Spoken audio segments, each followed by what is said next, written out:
Today on Mother Mayhem. You scan with your mother and your mother doesn't notice. So you think you're quote unquote doing good in the relationship. However, for people who want to connect with you, they don't read that scanning as kind, nice, or thoughtful. They read it as distant, as being an observer versus being present. And they assume that you aren't necessarily present or connected.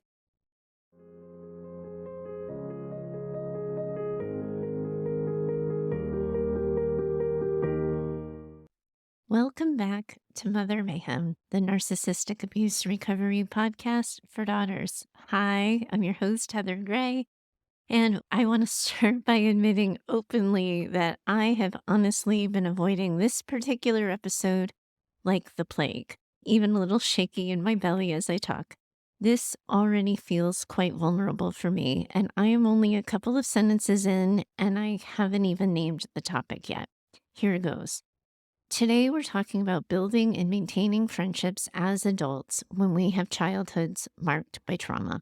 I use the word we on this quite deliberately, as I am really in this one with you guys too.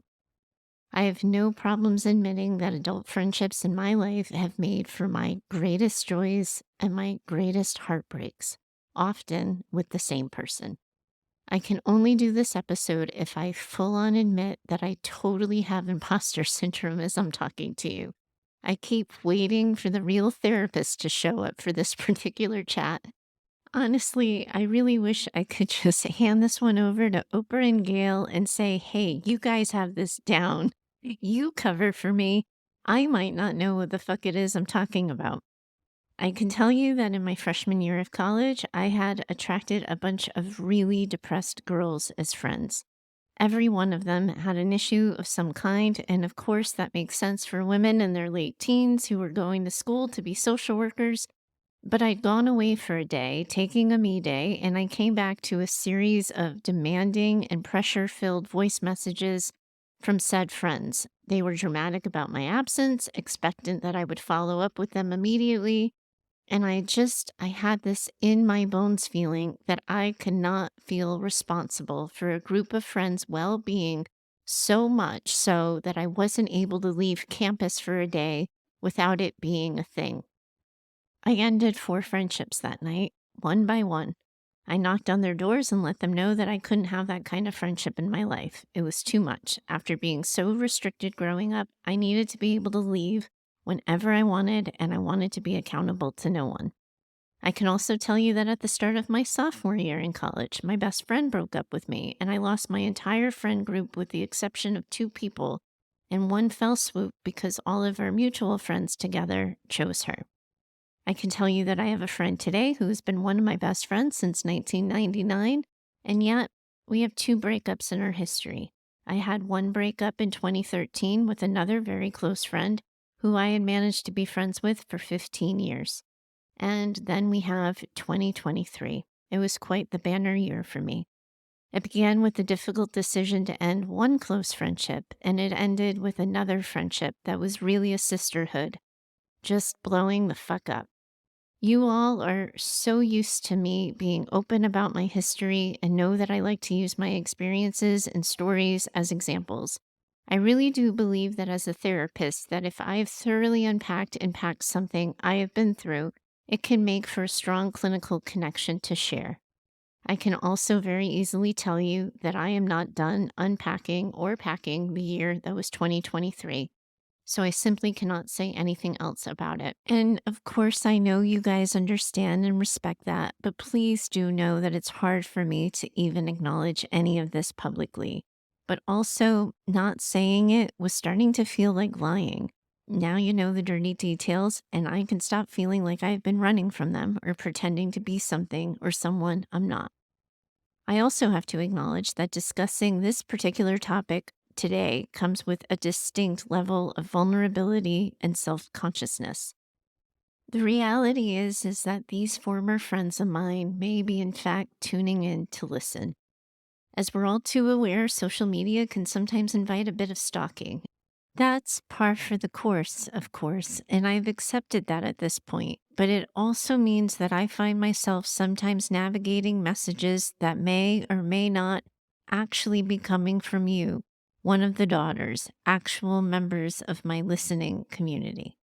As you might imagine, a maneuver like that forces me to be aware of, nice to, and nurturing towards someone no longer in my life.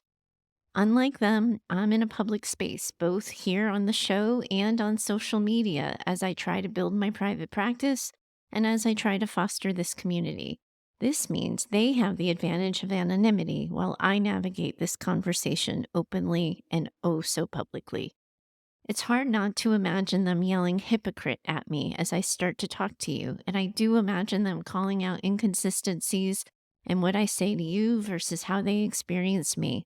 It all feels very exposing, but I trust you, my podcast listening community, to see me.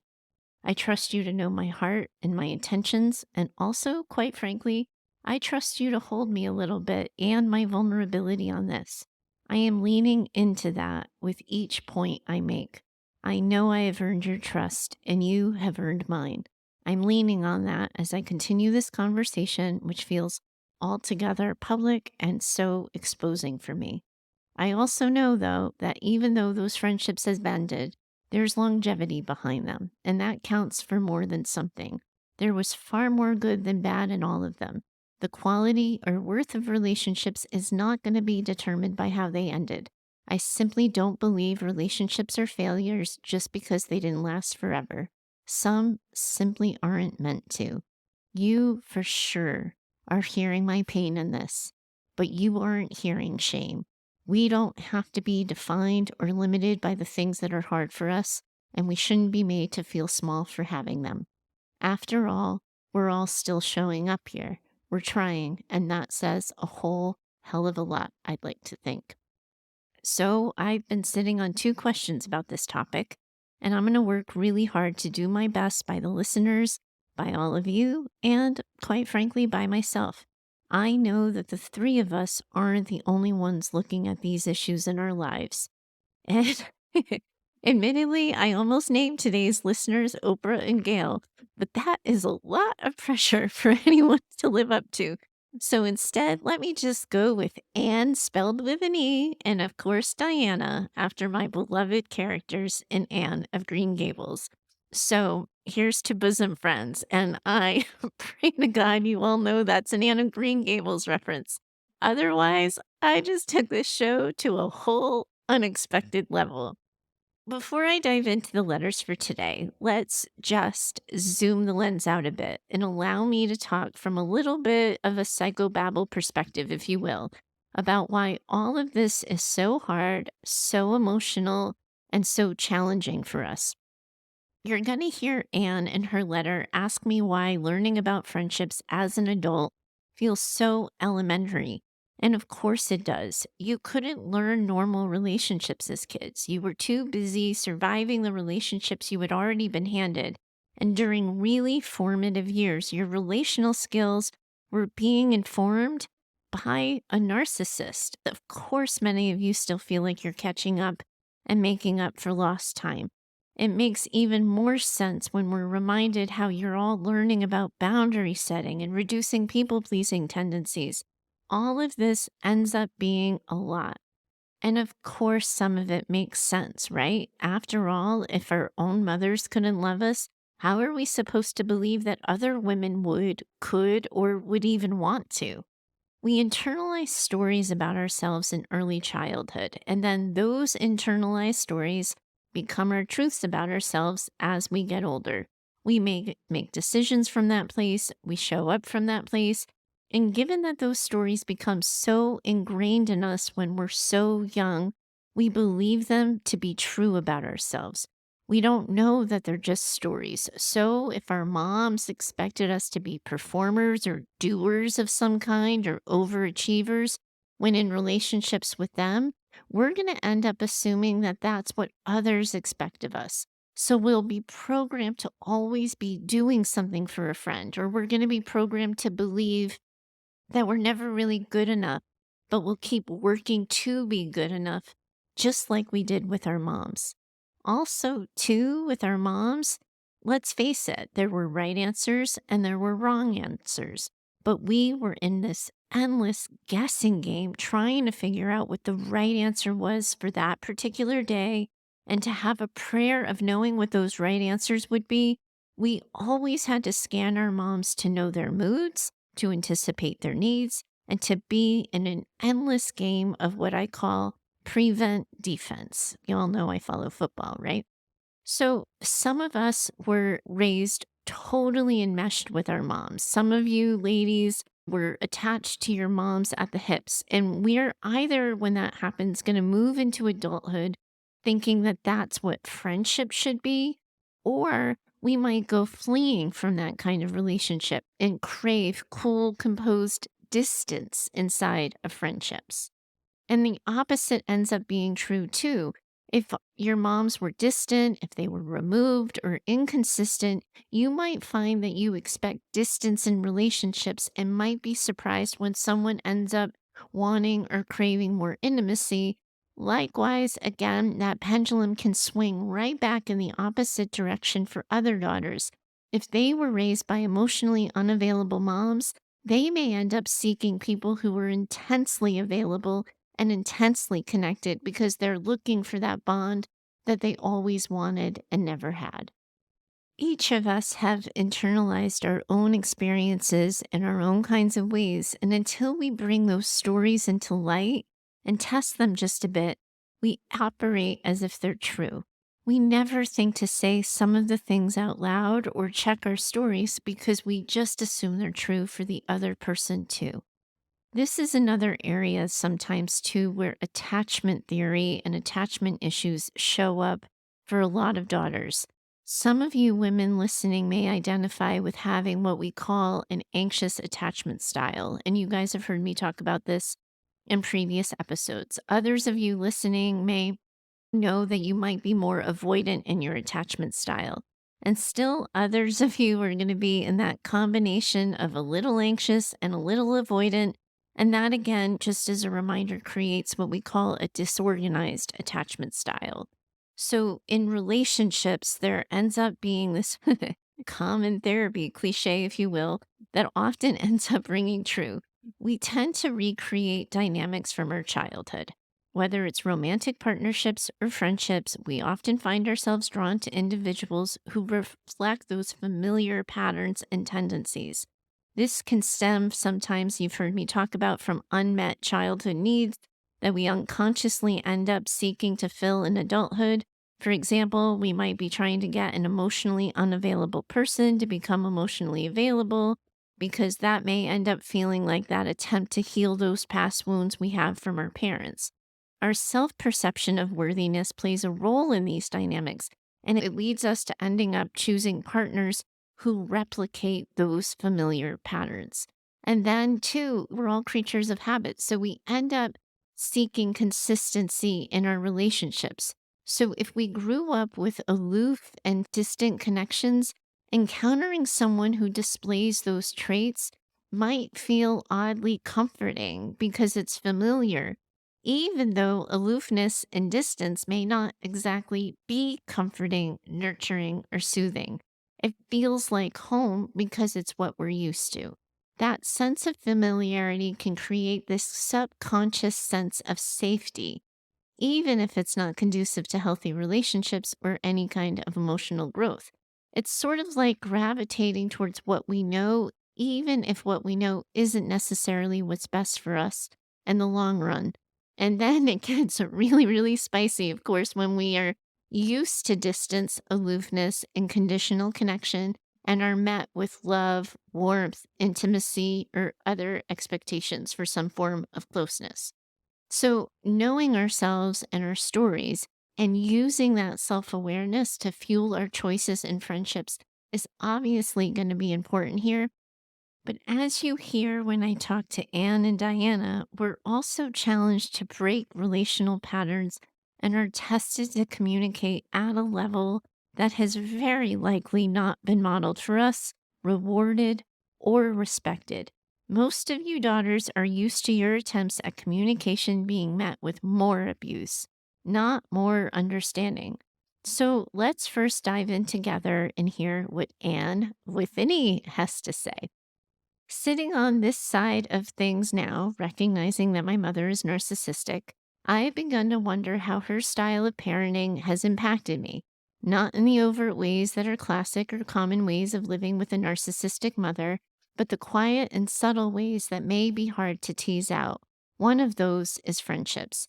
I don't know that this can be pinned on being raised by a narcissist, and my situation definitely has some layers to it, like being adopted and having parents that got divorced. But friendships have been something that I love but struggle with a whole lot. So I was just wondering if there was some connection. And if so, how do we start working around it? Because while religion and God give solace and guidance to a lot of people, I believe in connection, a connection to all. I love connecting with people, connecting with other people together, bringing people together, and so on. But I feel scared sometimes too. This might be normal, but I was curious if there was more to the story.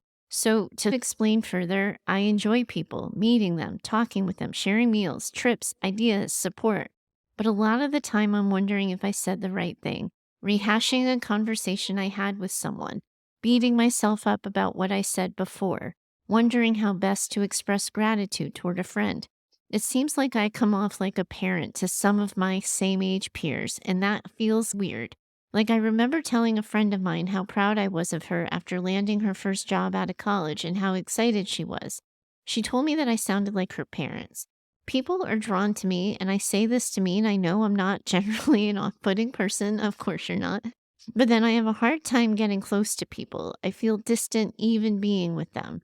This isn't every day, or all the time, but enough when I find it hard to make close friends. I try to open up to show that I trust them.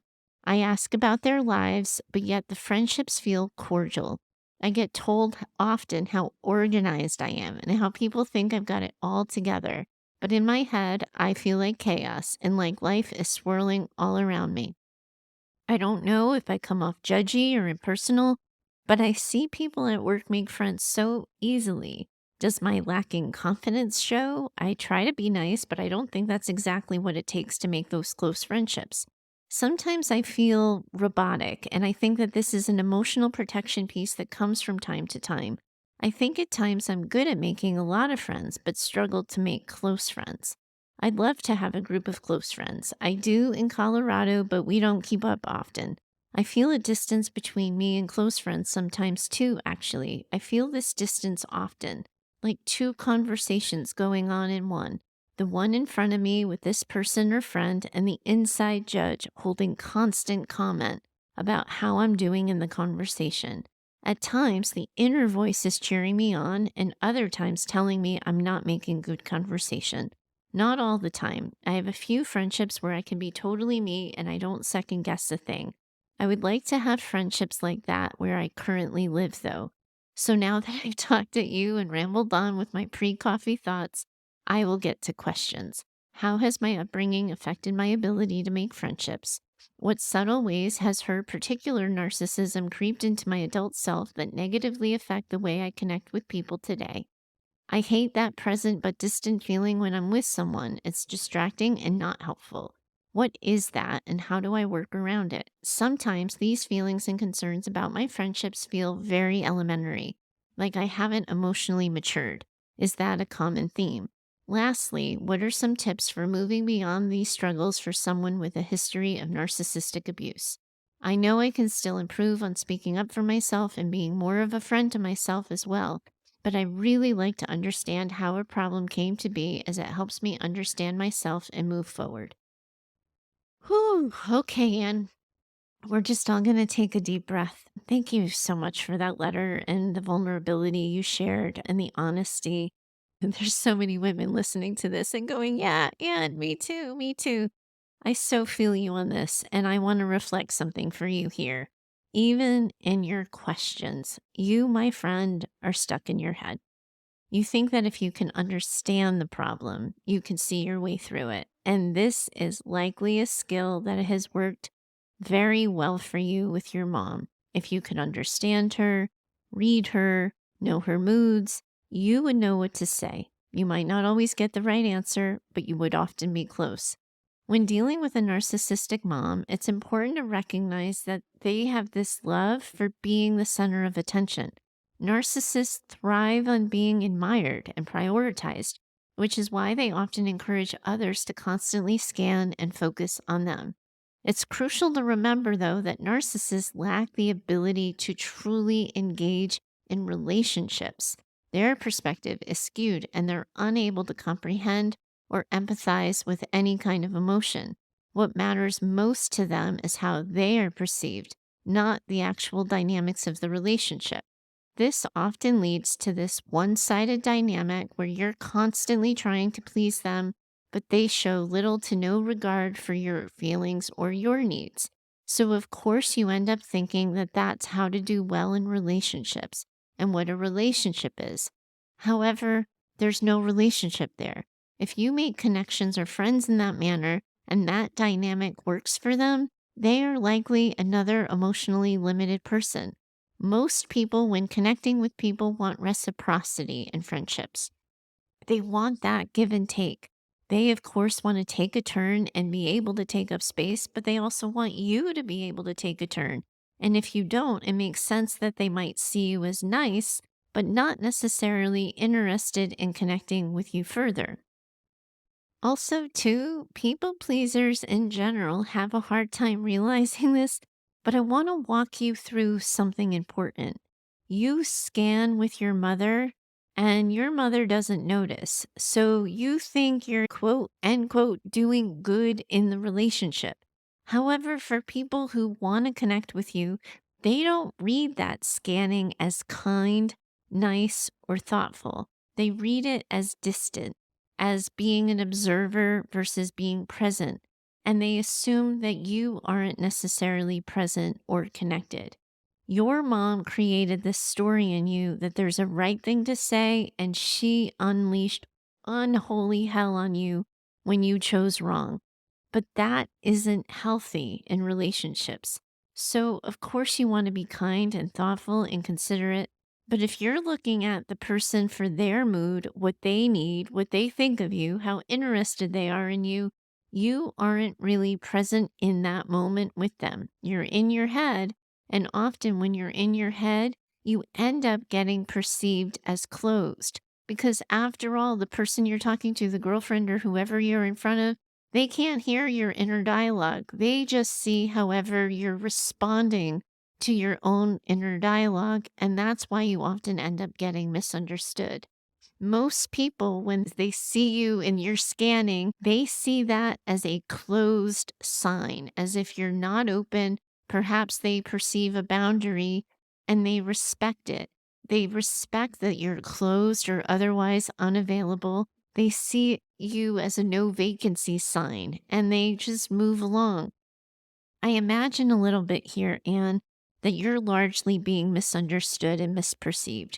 You're stuck in your head, you're trying to guess the right answer, and that behavior, however you look when you're in that scanning mode, is being misinterpreted as you not being available or interested. And yes, by some, it can be misperceived as you feeling superior to others, not because you actually think that or feel that way, but because without your communication, they're judging everything on you or about you on your behavior, and they end up sometimes leaping to those wrong conclusions. The key to connecting more deeply and more meaningfully is stopping the scanning thing. That is going to send your trauma brain haywire at first. We know this. You're going to be so scared to make a mistake of being misunderstood that it might be hard for you to sit in your skin at first. But not scanning means trusting the other person to say what they mean and mean what they say so that you only have to be worried about your side of the fence. When you're scanning the other person so intensely, you are doing both sides of the relationship, having both sides of the conversation. And that makes it really hard for someone to connect with you because the real you isn't actually showing up. And yes, and all of this is totally normal and typical.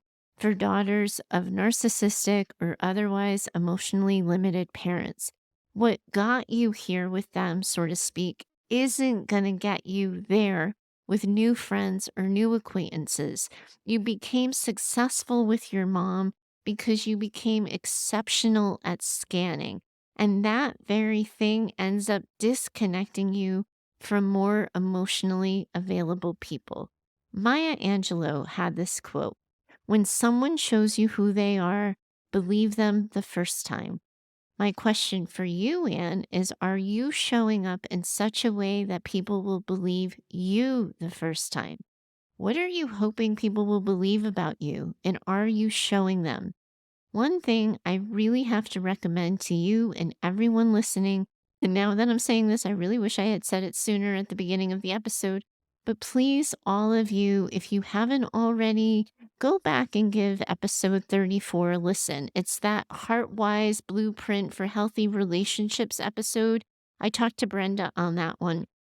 And I do believe that most everything I said in there about finding healthy love also applies to finding healthy friendships. I walk Brenda through exercises of how to get clear on what she wants, what she's looking for, and whether or not the people she's meeting meet her needs.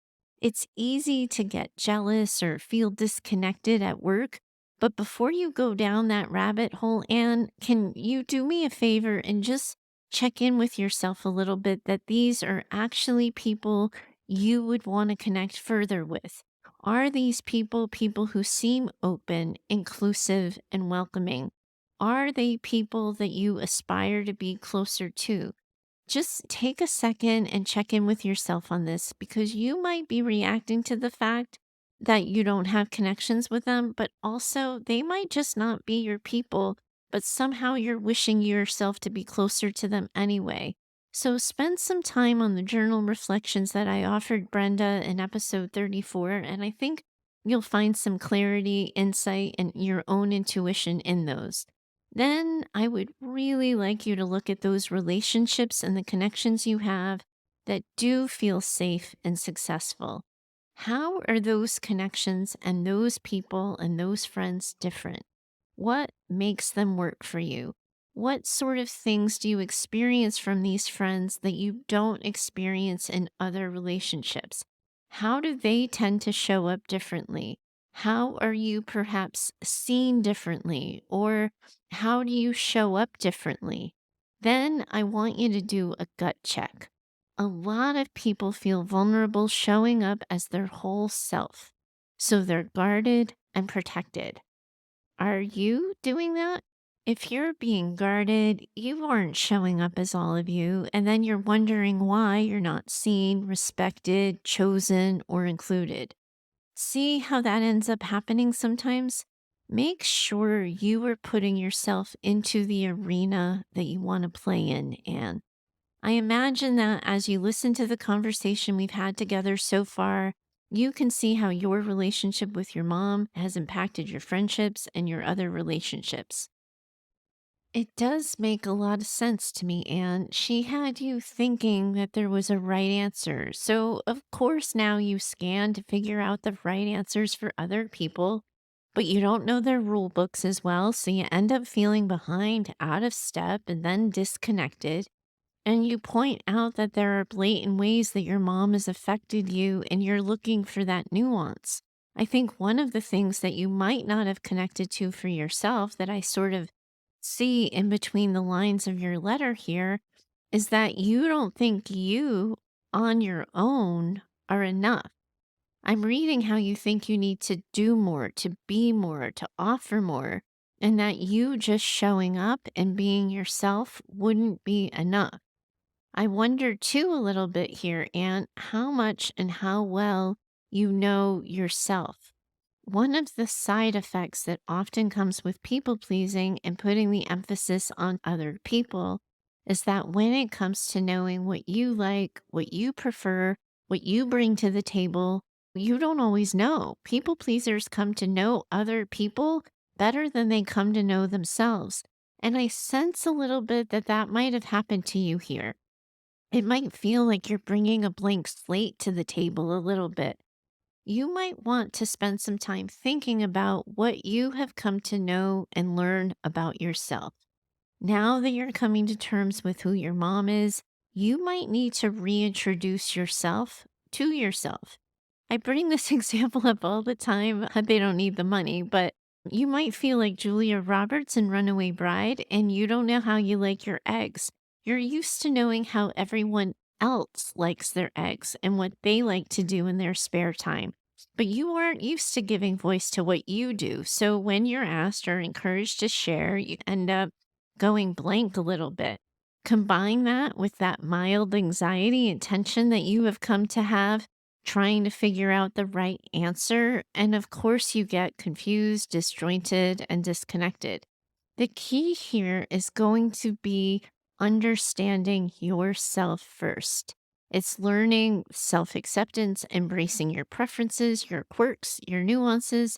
And remember, you're not going to resonate with everyone. And that's really going to be okay. And this is something we just don't talk about often enough because it hurts to say and hurts to know, but also, too, it doesn't make it any less true. It's a reality we are all at some point likely going to have to face. Reflecting on past friendships, I see instances where I was simply too much for some people. Perhaps I was too ambitious, too passionate, too emotionally involved and I own these aspects about myself. However, I also acknowledge that while I may have been too much in certain areas, I probably felt short in others. That's going to be part of the human experience that we all have. We often fret about being too intense or not enough. And yet, what's crucial is embracing our authentic selves. Just as we may not fit everyone's mold, not everyone's meant to fit ours.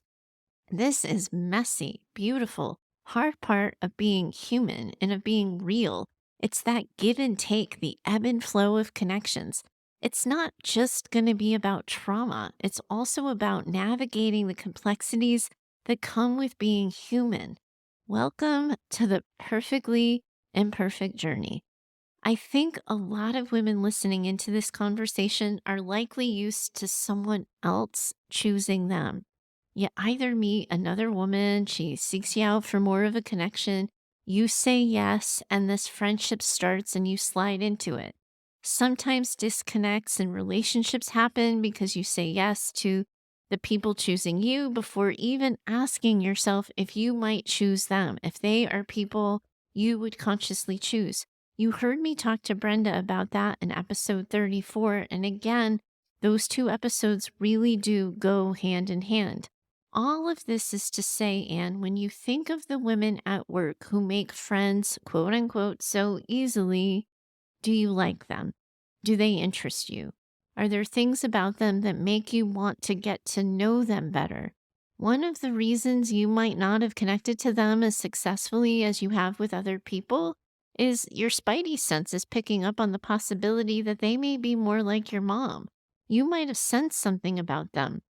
If they seem gossipy or judgy, they may not be your people.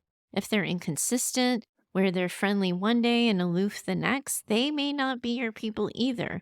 Listen to what your gut is telling you about them before assuming the problem's you. If you realize that you do like them and you do want more of a connection, but that you've been holding yourself back from that, then you've got to lean into them a little bit more. Be curious. Don't worry at the outset about how to be. Just get to know them. Ask questions. Listen to their answers. Ask follow up questions. And when you identify with things that they share, or they talk about something that reminds you of something about yourself, share those things. Getting to know people doesn't have to feel like a job interview. And I have to be honest with all of you here. I am also really a big fan of transparent communication and telling people what it is you want them to think and know about you. You are working on being present without distance. So here's something you can try, Anne. If you're making a new connection and you're feeling vulnerable and unsure, don't be afraid to say so. Just say, hey, I recently went through this really big thing with my mom And it has me looking at how I am in relationships. I don't mean to act so self consciously. I'm just really trying to show up differently. We don't have to hide all of our soft spots, nor do we need to rip open the scabs and bleed all over people. There's that middle ground in the example I just offered of offering soft, simple explanations. And I encourage you a little bit, Anne, to move closer to that. We don't have to worry about what people are going to think. We tell them what we want them to think. And I hope I modeled that a little bit for you at the start of the show today. I knew that if I didn't say something, I was going to be distracted by the knowledge of former friends likely listening in. I knew I would feel like a hypocrite if I offered this conversation without also including my own truth. And I knew this conversation was important to me to have, so I told you everything I needed to tell you in order to be able to have the conversation without being distracted by my own bullshit. And if you think all of this through and you still feel present and distant, Anne, you might need to check in with your trauma brain a little bit. You might need to tell trauma brain that this is not that. Trauma brain may have you thinking that every woman you meet could turn on you at any moment, that the ground can be taken out from under you at any second. It's okay to remind yourself that this is not that these women at work are not your mom, and that it's okay to connect with them. But if you focus on knowing what you bring to the table and you offer open curiosity about them and are transparent about the things that are distracting you, I imagine you're going to feel more connected. You're going to feel more connected to yourself and to the other people. That tends to be how it works. Now, Diana asked an important question too about vulnerability in relationships, and I'm so glad she did because I think it's for sure connected to what you were talking about, Anne, and your experience. And it's also another part that's critical to narcissistic healing. Now, admittedly, I thought about ending the episode here and doing this as a two-parter, but this is vulnerable for you to listen to. It's vulnerable for me to talk about. So while I'm going, if y'all don't mind, I'm just going to keep at it. So here's the thing. You can know yourself. You can start coming to know other people, and you can begin to start trusting other people a bit. But once a relationship gets connected, you're dealing with vulnerability. So we have to listen in on Diana's question, and I'm going to continue chatting with you on the other side. Here's what Diana asked. Our intimate relationships tend to involve one person, and those have their own dynamics. Friendships for me have recently been a place where I have realized being a victim of narcissistic abuse has crept in. But there is always an opportunity to find friends who offer a place of healing, and it's an area where we can deprioritize friendships that might be the relics of the old me and create new friendships that support healing. I've also realized that the difficulties I have in engaging in intimate relationships go beyond my romantic partner. These tendencies show up in friendships and the degree to which you can form deep bonds with friends. I think a great topic is how to be vulnerable in friendships. I know for me personally, I'm so guarded and hesitant to let friends in on the real me. It also offers an opportunity for testing out our new relationship strategies. I feel like since I've become awakened to the emotional abuse I suffered as a child, I'm more aware of the unhealthy ways I show up in friendships. This has been a real aha moment for me, and I continue to learn. For example, I've had experiences where I may consider a friend to be very close to me, but they don't feel the same way towards me back. I've questioned if it's my lack of openness. Another way it's crept in is I often put someone on a pedestal as a friend. But then when they disappoint me, I cut them off and I don't look back. I'm not able to have conversations expressing my feelings or disappointments, so I just conclude that the friendship needs to end. Whew, okay, Diana. First of all, I just have to be honest with you here and tell you what everyone listening is thinking, that this letter is its own exercise in vulnerability, all in of itself. And I know that just like the letter with Anne, so many people, including myself on this one here, are saying me too as they heard what you had to share. So here's what I want to offer all of you on the role of vulnerability in friendships. First, let me say it again. Y'all really do need to go back to the relationships episode that I did with Brenda. It's episode 34. If I didn't say, I think I said that already. Anyway, moving on. There's just a lot of good there that I don't think I need to repeat. And I also want you to consider a little bit, Diana, what I asked Anne when she was considering her work colleagues earlier. When you're thinking of people you want to connect with, have you chosen them, or are they in your life because they chose you first? Make sure you're consciously connecting to people who you want to be connected to. A lot of people pleasers attract takers. And if you are a giver surrounded by takers, you will for sure feel disconnected because you won't really be with your kind of people. Here's what I want you to know about vulnerability. Vulnerability isn't an all or nothing thing. It doesn't have to happen all at once. And when I talk to clients about this, I often have to remind them that we're not putting them in Times Square and New York City, stripping them naked and saying, "Here, world, here I am, take your best shot." We're going slow. We're offering maybe one piece of information about ourselves, and we're seeing what that other person does with it. Do they listen? Do they hold it with respect? Do they offer vulnerability in return? Are they consistent with you?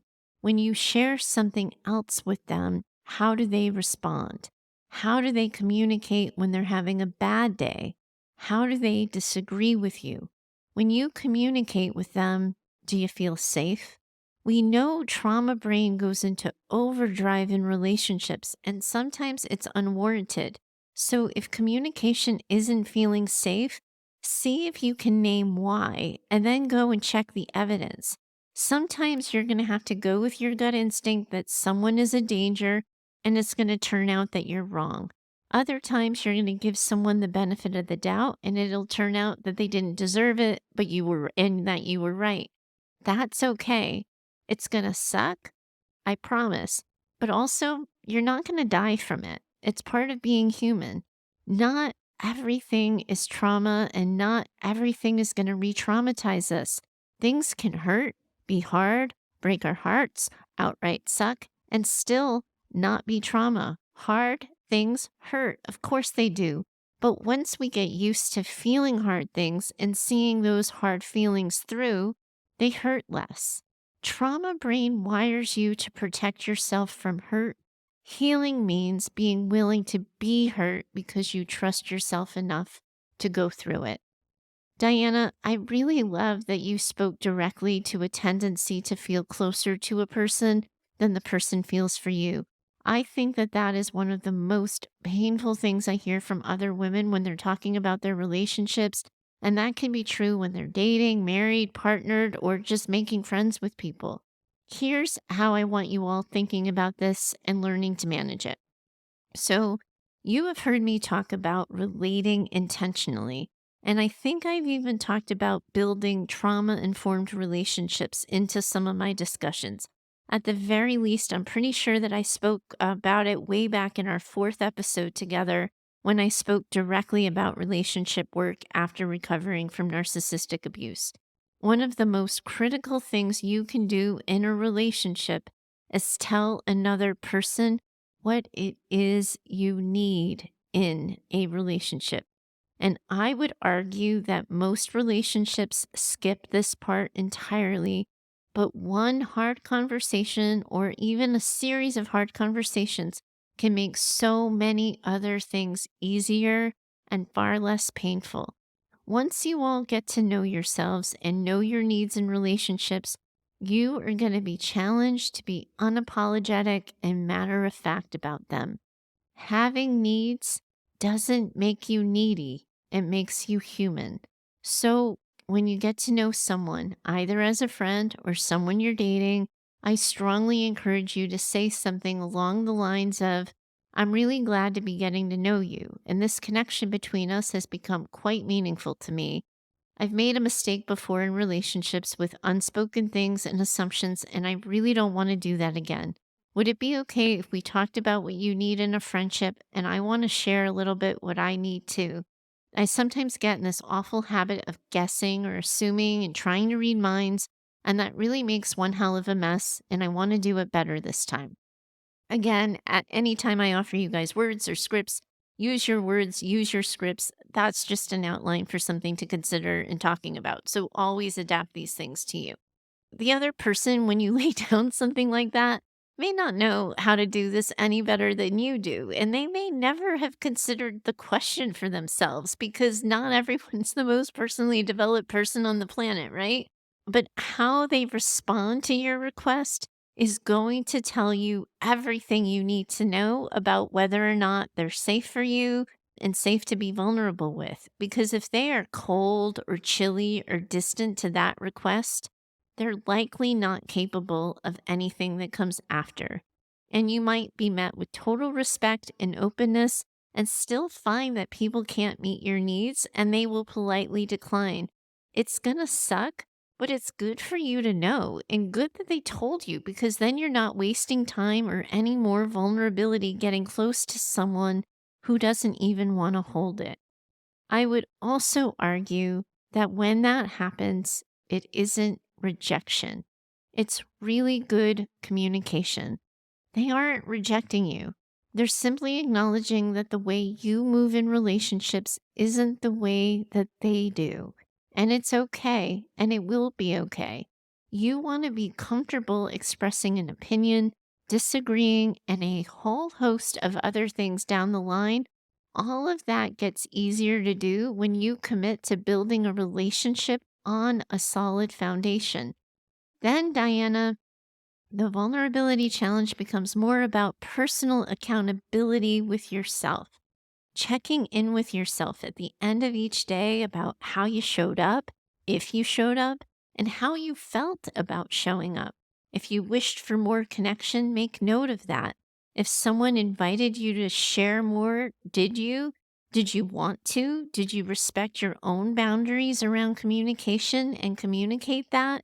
You don't have to tell everyone everything. You do have to tell people when something isn't comfortable to talk about and let them know what your own limit is and what your own boundary is. And if you wanted to learn more about them or you're curious about them, you ask, you listen to their answers, and of course, obviously, goes both ways. Respect it when people don't want to share back. All of that is going to mean that you are getting closer to someone. And that can be really, really hard and intimidating and its own pile of vulnerability. There are all kinds of friendships and relationships out there, and there are all kinds of preferences inside of those friendships and those relationships. There's nothing one size fits all about any of this. And for all of you, relationships and friendships are going to be triggering at times and challenging for you. But if you're open to learning what your triggers are and what they're telling you and what you can learn from the parts of all of this that are challenging, you're going to find that you get closer to the kinds of relationships you want to be in. And you will have an easier time finding your people. Whew, my gosh. This is really hard stuff, ladies. And I have to tell you, if it were easy, everyone would be doing it. And if there is anything that we have learned, is that everyone is walking around with some kind of unhealed trauma. If you don't bump into yours, you might find yourself bumping into theirs. It happens. Disagreements are okay and should feel okay. If you're walking on eggshells, feel like you can't disagree, or you feel like the whole relationship's going to blow up if you speak honestly, it's more than likely that the relationship isn't healthy. If you're only fearing the loss of a relationship, but you haven't actually experienced the person as being cold or rejecting, that might be your trauma brain talking. And it might be your experience with your mom talking. And you might need to get a little bit more into wise mind before you proceed. Diana, people are for sure going to show up for you with deal breakers in relationships. You will feel in your body and in your bones that something is off, wrong, or intolerable. And listen to that. But if you're just holding hurt feelings that you're afraid to express and you might not need to end the relationship, and it might not be a sign that the relationship needs to end, you just might be in a misunderstanding that needs to be worked through. And if you can take your time a little bit and go slow and communicate transparently, perhaps the friendship can end up being stronger for it instead of weakened by it. Whew, okay, ladies, we did it. We got through a really hard and vulnerable conversation.